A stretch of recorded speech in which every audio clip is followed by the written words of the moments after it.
नमस्कार, आप देख रहे हैं आज तक। आपके साथ मैं हूं सईद अंसारी। स्वागत है आपका खबरदार। आज नेताजी सुभाष चंद्र बोस की 125वीं जयंती है। देश विदेश में कई सारे कार्यक्रम उन्हें याद करते हुए किए गए। लोग नेताजी को याद कर रहे हैं, श्रद्धांजलि दे रहे हैं, लेकिन सभी की निगाहें कोलकाता पर टिकी रही पूरे दिन, क्योंकि आज कोलकाता में एक कार्यक्रम में प्रधानमंत्री नरेंद्र मोदी और पश्चिम बंगाल की मुख्यमंत्री ममता बनर्जी एक ही मंच पर दोनों एक साथ मौजूद थे। इससे पहले ममता बनर्जी ने एक अलग मंच से बीजेपी पर सुभाष चंद्र बोस के नाम पर राजनीतिक फायदा लेने का आरोप लगाया। हम आपको आज की पूरी रिपोर्ट जरूर दिखाएंगे, लेकिन उससे पहले बीजेपी और टीएमसी के बीच आज हुई कुछ राजनीतिक हाइलाइट्स पर नजर। जब हर साल हम नेताजी की जयंती यानी 23 जनवरी को पराक्रम दिवस के रूप में मनाया करें। देशनायक दिवस क्यों होवे ना? पराक्रम दिवस क्या है? पराक्रम, what is the meaning? Netaji का नाम सुनते ही हर कोई इतनी ऊर्जा से भर जाता है। नेताजी सुभाष चंद्र बसु आमार आवेग, आमार विवेक, आमार चिंतन, आमार मनन, आमार दर्शन।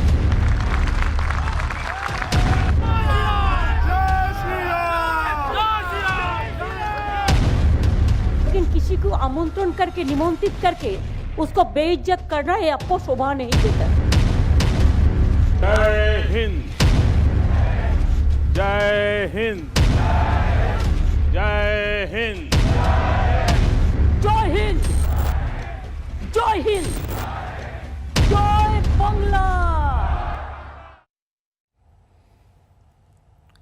नेताजी सुभाष चंद्र बोस की विरासत को मोदी सरकार ने पूरी शिद्दत से सहेजा, संवारा, उनकी यादों को, उनके योगदान को नए ढंग से लोगों तक पहुंचाया। आज नेताजी सुभाष चंद्र बोस की 125वीं जयंती पर प्रधानमंत्री नरेंद्र मोदी कोलकाता में थे। विक्टोरिया मेमोरियल हॉल में पीएम मोदी का मुख्य कार्यक्रम था, लेकिन सबसे विशेष ये था कि राजनीतिक खींचतान के बीच प्रधानमंत्री नरेंद्र मोदी और पश्चिम बंगाल की मुख्यमंत्री ममता बनर्जी साथ साथ थे। लेकिन तलखी यहां भी देखी गई। ममता को उस समय गुस्सा आ गया जब उनके भाषण के दौरान सामने से नारेबाजी हो गई। इस रिपोर्ट में आप कोलकाता में मचे घमासान की पूरी कहानी को बहुत अच्छी तरह से समझ सकेंगे। भव्य नजारा था। आजाद हिंद फौज की वर्दी पहने बच्चे नेताजी का तराना गुनगुना रहे थे। विक्टोरिया मेमोरियल के माहौल में जोश था। कलाकारों और बच्चों ने ऐसा समा बांधा कि पीएम इस वीर रंग में रंगते चले गए। आज एकला चलकर अंग्रेजों से आजादी छीनने की जिद करने वाले वीर योद्धा को याद करने का दिन था।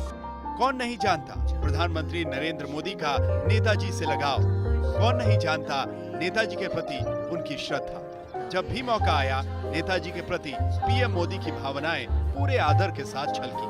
सुभाष चंद्र बोस को लेकर प्रधानमंत्री के खास लगाव के राजनीतिक मायने निकाले जा सकते हैं, लेकिन इस बात से कौन इनकार करेगा कि पिछले 6 सालों में पीएम ने नेताजी को वो तवज्जो दिया जिसके वो हकदार हैं। नेताजी की 125वीं जयंती पर आज प्रधानमंत्री नरेंद्र मोदी कोलकाता पहुंचे तो उनकी यादों के बीच पल बिताया, विचारों और आदर्शों से प्रेरणा ली। नेताजी भवन गए, नेशनल लाइब्रेरी के इतिहास के साक्षी बने, लेकिन सबकी नजर उस मंच पर टिकी थी जिस पर प्रधानमंत्री और पश्चिम बंगाल की मुख्यमंत्री ममता बनर्जी को आना था। पीएम और ममता एक साथ मंच पर थे, लेकिन हाव भाव पर नजर डालिए, तस्वीरें बोल रही थी।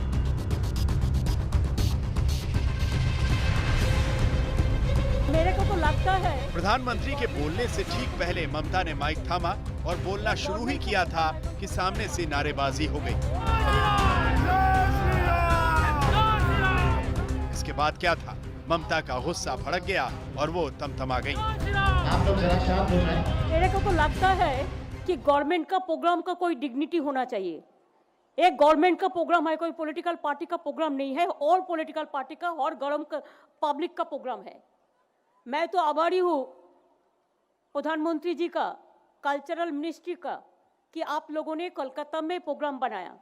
लेकिन किसी को आमंत्रण करके निमंत्रित करके उसको बेइज्जत करना ये आपको शोभा नहीं देता है।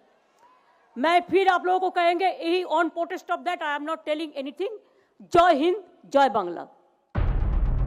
ममता ने भाषण नहीं दिया लेकिन समारोह में मौजूद रहीं।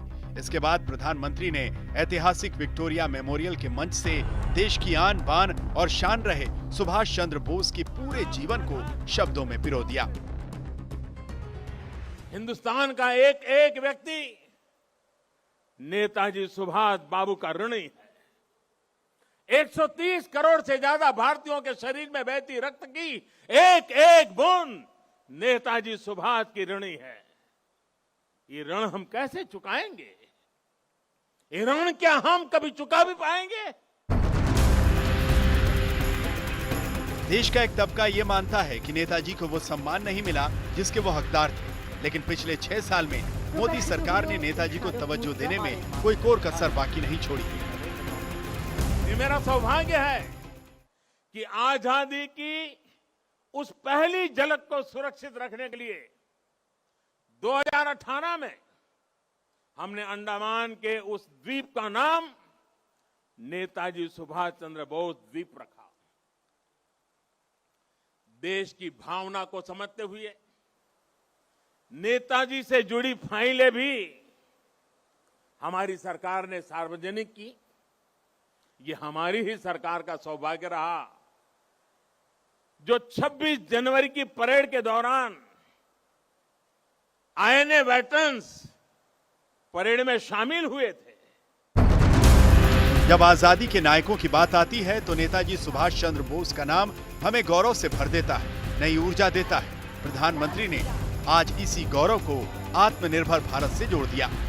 सरकारी कार्यक्रम था, प्रधानमंत्री ने राजनीतिक हमले से परहेज किया, लेकिन ममता बनर्जी को वो तमाम जवाब दे गए जिस पर वो खुद कुछ घंटे पहले सवाल खड़े कर रही थी।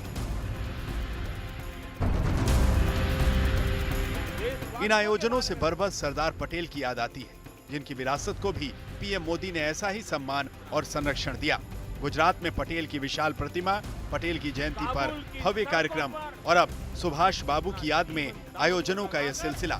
शायद बंगाल के राजनीतिक रण में बीजेपी को नेताजी की वैसी ही जरूरत है जैसे गुजरात में सरदार पटेल की। जय हिंद। चित्रा त्रिपाठी, मनोज्ञा लोईवाल और इंद्रजीत कुंडू के साथ आज तक ब्यूरो।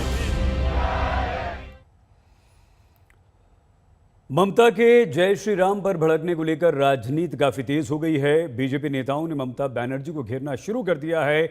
कैलाश विजयवर्गीय ने ममता बनर्जी के इस एक्शन को राजनीतिक ड्रामा करार दिया है।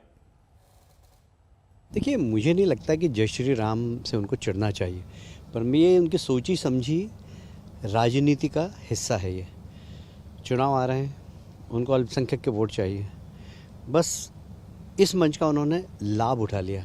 बहुत शर्म की बात है कि एक ऐसा मंच, नेताजी सुभाष चंद्र बोस का मंच, उनके 125वीं जन्म शताब्दी का मंच, जहां प्रधानमंत्री हो, वहां पर इस प्रकार राजनीतिक हथकंडा अपनाकर और अपना, मैं कहता हूं, राजनीतिक उल्लू सीधा करना ममता जी से कोई सीखे। मैं उनके इस कृत्य की निंदा करता हूं।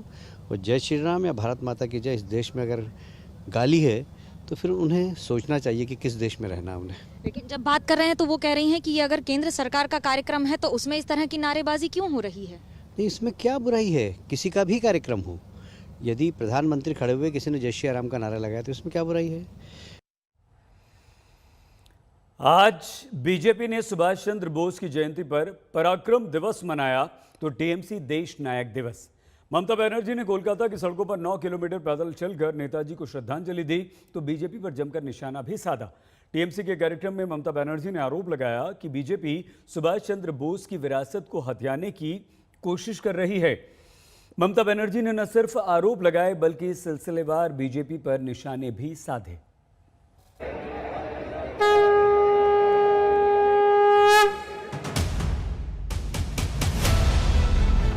नेताजी सुभाष चंद्र बसु आमार आवेग, आमार विवेक, आमार चिंतन, आमार मनन, आमार दर्शन।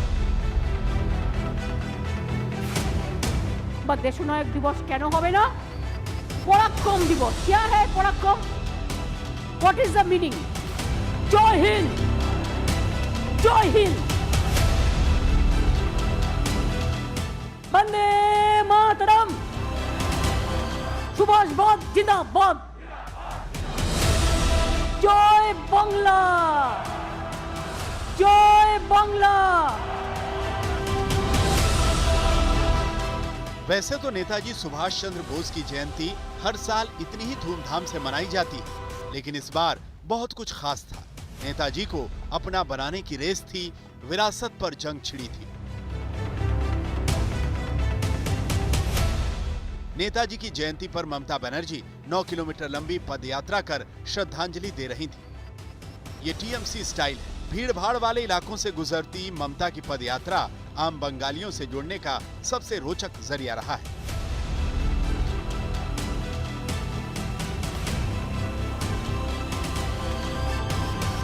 ये जो बैंड की धुन है, इसके जरिए यहाँ पर कदम से कदम मिलाकर जो लोग हैं जो इस रैली का हिस्सा बने हुए हैं वो यहाँ से लगातार निकलते हुए चले जा रहे हैं। और यकीनन ये दिन अपने आप में बेहद खास हो जाता है पश्चिम बंगाल की राजनीति के लिहाज से, क्योंकि एक तरफ ये बैंड जो अपने कदम से कदम मिलाकर आगे बढ़ता हुआ लोगों के जोश बढ़ाता हुआ दिखाई दे रहा है।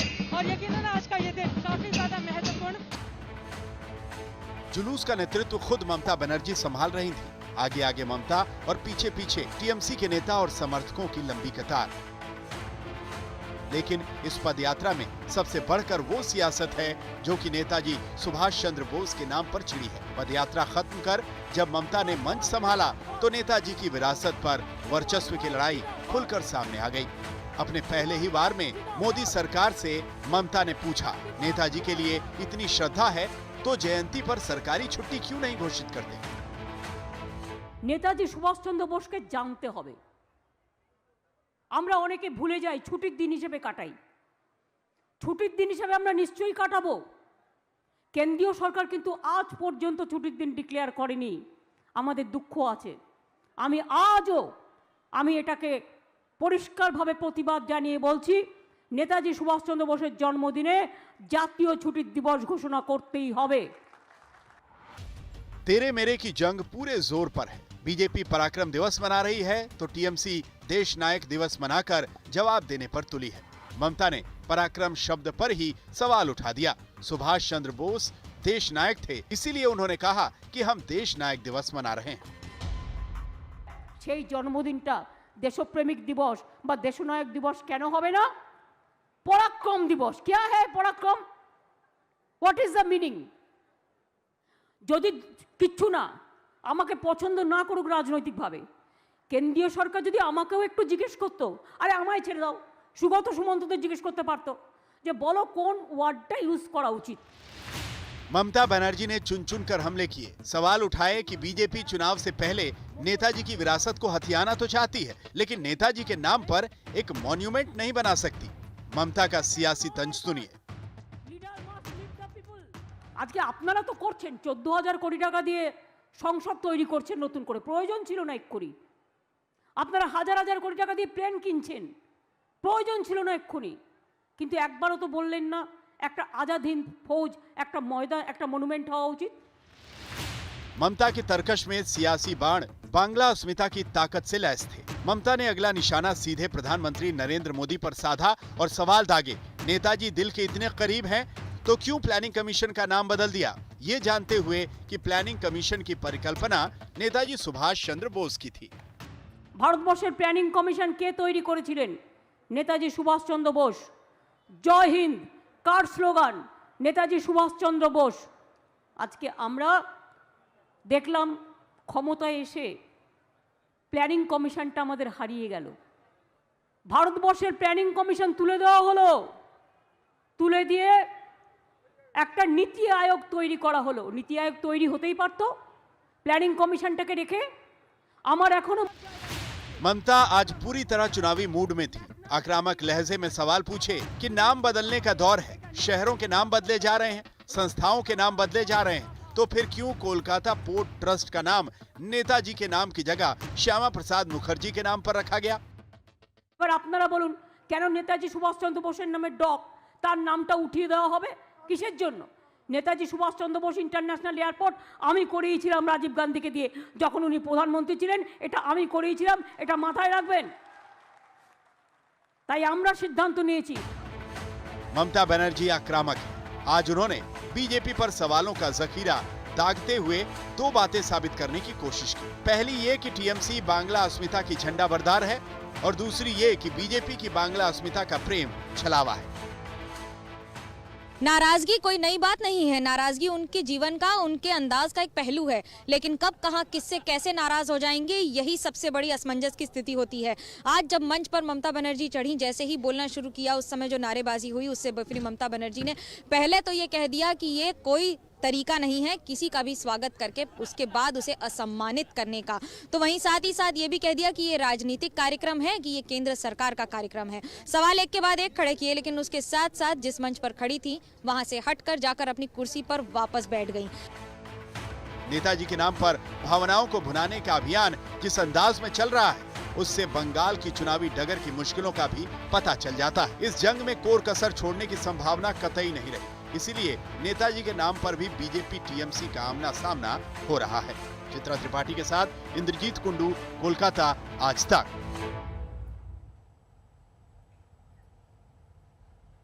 ममता बनर्जी आज जब नेताजी सुभाष चंद्र बोस को याद करते हुए बीजेपी पर हमले कर रही थी, तो ठीक उसी समय बांग्ला अस्मिता का दांव भी साथ साथ चल रही थी।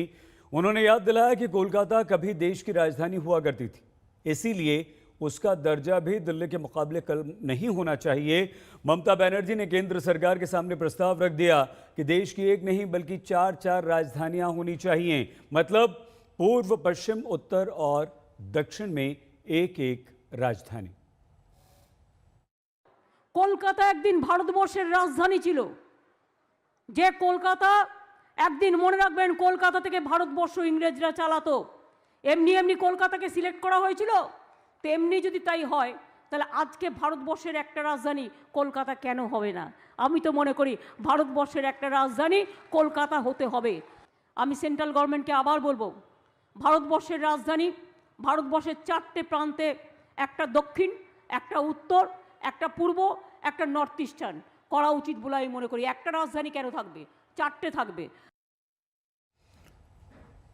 बहुत छोटे से ब्रेक के लिए हम रुक रहे हैं, लेकिन जब लौट कर आएंगे तो आपको बताएंगे नेताजी की उपाधि का सम्मान सिर्फ सुभाष चंद्र बोस को कैसे मिला।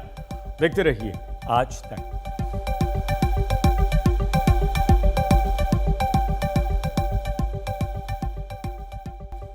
स्वागत एक बार फिर से आपका खबरदार में। आजाद भारत के इतिहास में नेता तो बहुत हुए, जिनमें से कईयों को जननेता भी कहा गया, लेकिन नेताजी की उपाधि का सम्मान सिर्फ सुभाष चंद्र बोस को हासिल हुआ। तुम मुझे खून दो, मैं तुम्हें आज़ादी दूंगा। नेताजी सुभाष चंद्र बोस ने यह नारा दिया था, देशवासियों से आज़ाद हिंदुस्तान का वादा किया था। बोस ने इस वादे को निभाया। नेताजी के बाद आज़ाद भारत में कई नेता आए जिन्होंने नारा दिया, तुम मुझे वोट दो, मैं तुम्हें गरीबी से आज़ादी दूंगा, तुम मुझे वोट दो, मैं तुम्हें बेरोजगारी से आज़ादी दूंगा, तुम मुझे वोट दो, मैं तुम्हें भुखमरी से आज़ादी दूंगा। लेकिन आज हमारा देश इन समस्याओं से आज़ाद बिल्कुल नहीं हुआ। हमारे देश के नेता वादा पूरा करने में सफल नहीं हुए, लेकिन सुभाष चंद्र बोस ने आज़ाद भारत का वादा पूरा किया। नेताजी ने जय हिंद और दिल्ली चलो जैसे कई सारे प्रसिद्ध नारे भी दिए थे। आज नेताजी सुभाष चंद्र बोस के व्यक्तित्व को समझने के लिए उनकी सोच को समझना भी बहुत ज़रूरी है, जिसके लिए हम आपको नेताजी सुभाष चंद्र बोस के 5 विचार बताते हैं। सुभाष चंद्र बोस ने कहा था, एक व्यक्ति एक विचार के लिए मर सकता है, लेकिन वो विचार उसकी मृत्यु के बाद 1000 जीवन में अवतार लेगा। नेताजी ने यह भी कहा था कि जिस व्यक्ति में सनक नहीं होती वो कभी भी महान नहीं बन सकता, परंतु सभी पागल व्यक्ति महान नहीं बन जाते। नेताजी ने कहा था, यदि हम अपनी मंजिल पर ही पहुंच नहीं पाए तो हमारे इस जीवन का क्या मतलब है। बोस कहा करते थे, मेरे पास एक लक्ष्य है जिसे मुझे हर हाल में पूरा करना है, मेरा जन्म उसी के लिए हुआ है। नेताजी सुभाष चंद्र बोस ने देशवासियों से यह भी कहा था कि याद रखिए, सबसे बड़ा अपराध अन्याय को सहना और गलत के साथ समझौता करना है। और नेताजी सुभाष चंद्र बोस ने यह भी कहा था कि राष्ट्रवाद मानव जाति के उच्चतम आदर्श सत्यम शिवम सुंदरम से प्रेरित है। मतलब नेताजी सुभाष चंद्र बोस के ये विचार जितने स्वतंत्रता से पहले प्रासंगिक थे, आजाद भारत में भी उतने ही प्रासंगिक रहे हैं और आज भी उतने ही प्रासंगिक हैं। आज नेताजी सुभाष चंद्र बोस की 125वीं जयंती है, जिसे पूरा देश चाहे पराक्रम दिवस के तौर पर मनाए या देश नायक दिवस के तौर पर, लेकिन नेताजी के विचारों की विरासत को अपने दिलों में हमें जरूर संजो कर रखना है। जय हिंद, जय हिंद, जय हिंद, जय हिंद, जय हिंद, जय हिंद, जय हिंद, जय हिंद, जय हिंद। जय हिंद यानी भारत की विजय हो, ये नारा आजाद हिंद फौज का युद्ध घोष था, जिसे लगाकर ही सुभाष चंद्र बोस ने आजाद हिंद फौज में जोश भरा था। जय हिंद, जय हिंद, जय हिंद, जय हिंद, जय Hind. I am overjoyed to see that you have already realized that the responsibility of winning freedom does not rest merely on the shoulders of our countrymen at home. Every Indian, no matter where he may be living at the present time, has a duty towards his country, and he must contribute his due share towards this final victory.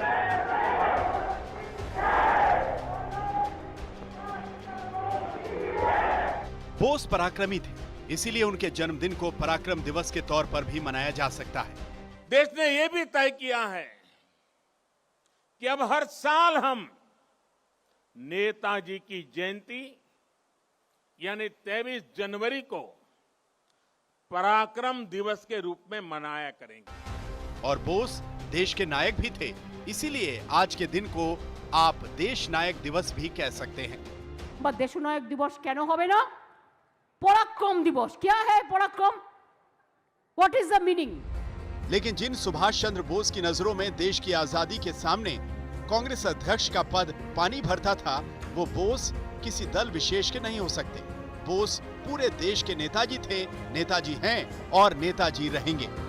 इतना विराट व्यक्तित्व की उनकी व्याख्या के लिए शब्द कम पड़ जाए। इतनी दूर की दृष्टि कि वहां तक देखने के लिए अनेकों जन्म लेने पड़ जाए। विकट से विकट परिस्थिति में भी इतना हौसला, इतना साहस कि दुनिया की बड़ी से बड़ी चुनौती ठहर न पाए। मैं आज नेताजी सुभाष चंद्र बोस के चरणों में अपना शीश झुकाता हूं। भारत की पहली आजाद सरकार नेताजी सुभाष चंद्र बोस ने बनाई थी, जिसे जर्मनी, जापान, फिलीपींस, कोरिया, चीन और इटली जैसे देशों ने मान्यता दी। नेताजी ने देश को आजाद कराने के लिए जो जंग शुरू की थी, उसके लिए उन्हें काफी सपोर्ट भी मिला। लोगों ने खूब आगे बढ़ चढ़कर चंदा भी दिया। इन पैसों को संभालने के लिए अप्रैल 1944 में आजाद हिंद बैंक की स्थापना हुई बर्मा की राजधानी रंगून में, जहां बैंक के नाम से 1 रुपए के सिक्के से लेकर 10 लाख रुपए तक का नोट छपवाया गया, जिस पर बोस की तस्वीर होती थी। ये बोस ही कर सकते थे। आजाद सरकार बनाना, आजाद हिंद फौज तैयार करना, आजाद हिंद बैंक खोल लेना, और इन सब का सिर्फ एक ही मकसद था, आजाद भारत। अब ये वक्त निहायत नाजुक है। मैं इस जिम्मेदारी को कबूल करता हूं, लेकिन निहायत नम्रता के साथ, और खुदा से दुआ मांगता हूं कि उन्होंने हमें वो ताकत,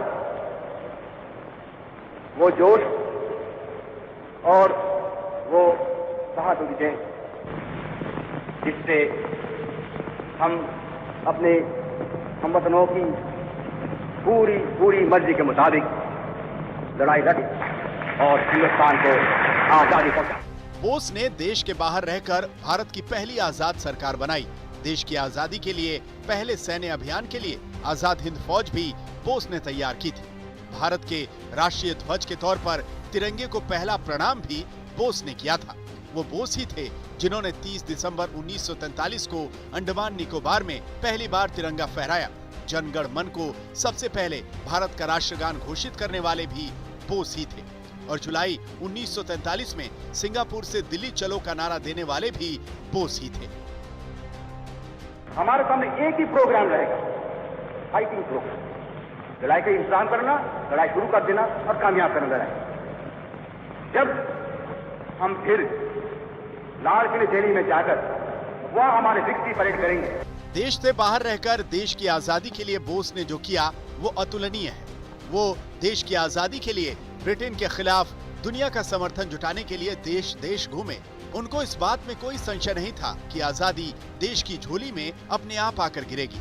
वो जानते थे कि आजादी कभी मांगने से नहीं मिलेगी, आजादी छीननी पड़ती है और आजादी की कीमत भी चुकानी पड़ती है। तुम मुझे खून दो, मैं तुम्हें आजादी दूंगा। ये आजादी के संग्राम में बोस का नारा था जो हर देश प्रेमी के लिए तराना बन गया।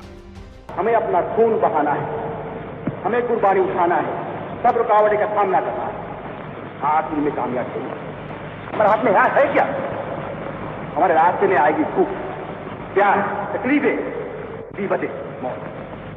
जर्मनी के तानाशाह हिटलर ने सुभाष चंद्र बोस को पहली बार नेताजी कहकर बुलाया था। वो इकलौते हैं जिन्हें इस उपाधि से नवाजा गया। आजाद हिंद फौज बनाकर बोस ने भारत का पहला सशस्त्र स्वतंत्रता संग्राम छेड़ा था। 18 मार्च 1944 को आजाद हिंद फौज ने भारत की धरती पर कदम रखा था। उनकी 60,000 की फौज में करीब 26,000 जवानों ने अपने प्राण देश की आजादी के लिए न्योछावर कर दिए।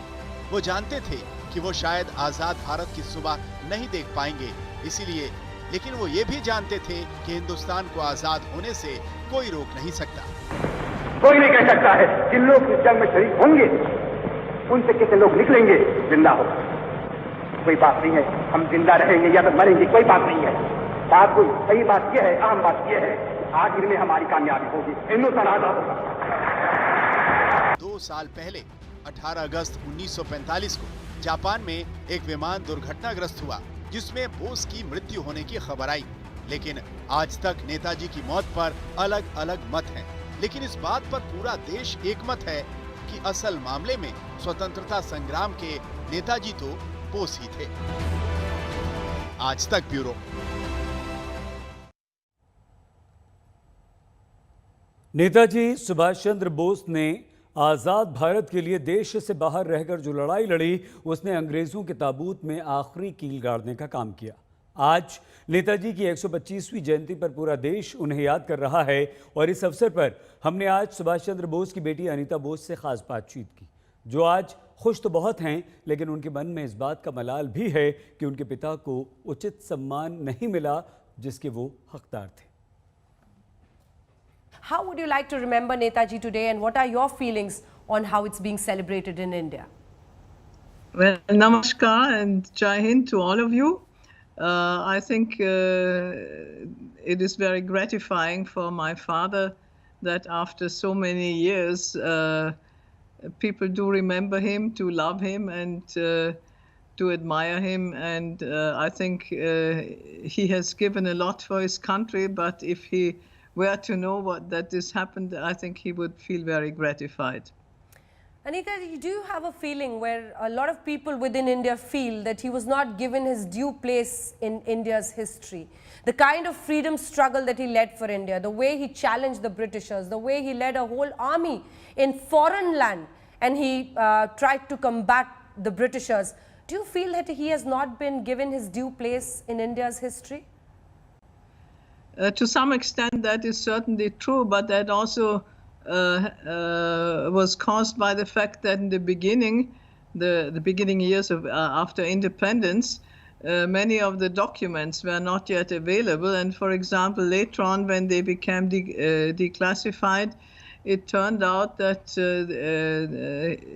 his contribution and the contribution of the INA played a very important part to lead to the uprise of the Indian armed forces, which eventually caused the premature Withdrawal? well, as the British called it, transfer of power. But I mean, India became independent in 1947, whereas the original date had been later. And it also, and the Red Fort trials of 3 Indian INA officers, Prem Saigal, Colonel Shahnawaz Khan, and Colonel Dhillon, I think also publicized the contribution of the INA to India's independence in India. Some of the slogans that Netaji gave, which were very popular in India. I know you're not very comfortable with Hindi, but "Tum mujhe khoon do, main tumhe azadi dunga," and "Kadam kadam बढ़ाए जा, खुशी के गीत गाए जा, ये जिंदगी है कौम की, तो कौम पे लुटाए जा." Would you do you actually say these lines or share it with other family members? And it'll be interesting to hear them from you. Well, they used to sing the old INA songs like Kadam Kadam Balajam. And then, of course, there are other things like Jai Hind. So, Anita Bose Faf, Jai Hind, thank you very much. An absolute honor to have you join us on Aaj Tak. Thank you so much. Nice to have me on. Thank you. Thank you, ma'am. आज़ादी की लड़ाई में सुभाष चंद्र बोस की कितनी अहम महत्वपूर्ण भूमिका थी, ये इस बात से समझिए कि आज़ादी के समय ब्रिटेन के प्रधानमंत्री रहे क्लेमेंट एटली जब वर्ष 1956 में कोलकाता आए थे तो उन्होंने ये माना था कि आज़ाद हिंद फौज की बढ़ती सैन्य गतिविधियों के कारण ब्रिटिश राजसत्ता के प्रति भारतीय सेना और नौसेना में वफादारी घट रही थी, जो ब्रिटेन के भारत छोड़ने का एक बहुत प्रमुख कारण था। और इससे ये साफ पता चलता है कि भारत की आज़ादी में सुभाष चंद्र बोस और आज़ाद हिंद फौज का कितना बड़ा योगदान था। रुख अब किसानों की खबर का। दिल्ली का सिंघू बॉर्डर, जो पिछले 2 महीनों से किसान आंदोलन का गढ़ बना हुआ है, वहां कल देर रात अचानक से अफरा तफरी मच गई। आधी रात के समय अचानक से किसान नेताओं ने एक प्रेस कॉन्फ्रेंस बुलाई जिसमें एक नकाबपोश युवक को पेश किया गया।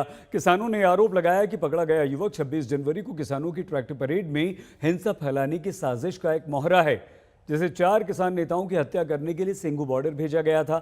आरोपी युवक ने खुद प्रेस कॉन्फ्रेंस में ये सारे के सारे आरोप स्वीकार भी कर लिए, लेकिन असली कहानी तो उसके बाद शुरू हुई, जिसके बाद हर किसी की जुबान पर सिर्फ एक ही सवाल है, क्या 26 जनवरी को किसानों की ट्रैक्टर परेड में कुछ बड़ा होने वाला था?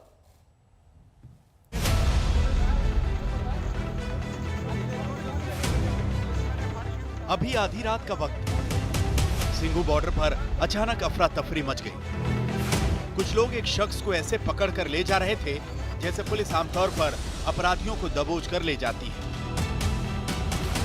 इस युवक का नाम योगेश है, जो हरियाणा के सोनीपत का रहने वाला है, जिसे सिंघू बॉर्डर पर आंदोलनकारी किसानों ने संदिग्ध हालत में पकड़ने का दावा किया। आधी रात में ही किसान नेताओं ने सिंघू बॉर्डर पर प्रेस कॉन्फ्रेंस की, जिसमें किसान नेताओं से घिरे इस युवक ने बोलना शुरू किया। हमारा प्लान ये था कि जो से होगी, जैसे 26 तारीख को बढ़ने की कोशिश करेंगे, तो पहले जो लाइन होगी उसमें क्या होगा, जैसे जो गन चलाएगा, जो सबसे पहले दिल्ली पुलिस इनको रोकने की कोशिश करेगी, जो गन चलाएगा सर, वो ये होगा कि पहले हम शूट करेंगे, पहले रोकने की कोशिश करेंगे। अगर ये बाई चांस नहीं रुकते तो इन पे शूट होने का ऑर्डर है। इस युवक का दावा था कि उसे किसानों की जासूसी के लिए भेजा गया था। उसे ये पता करना था कि आंदोलनकारियों के पास हथियार तो नहीं।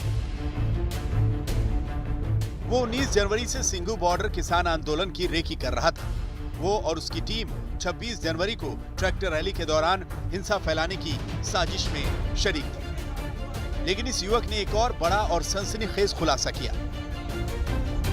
हमने सिर्फ पैसों के लिए काम किया था, कुछ मेरी ज़रूरतें थी, उसके लिए हमने काम किया था। ये थोड़ा ऊंची बोलो बेटा। सर, ये हमने पैसों के लिए काम किया था। हमारे इसमें से और भी लोग हैं जो भी पकड़े नहीं गए हैं, जो इनको 26 तारीख को तितर बितर करने हैं, जो 50 से 60 आदमी है उसमें।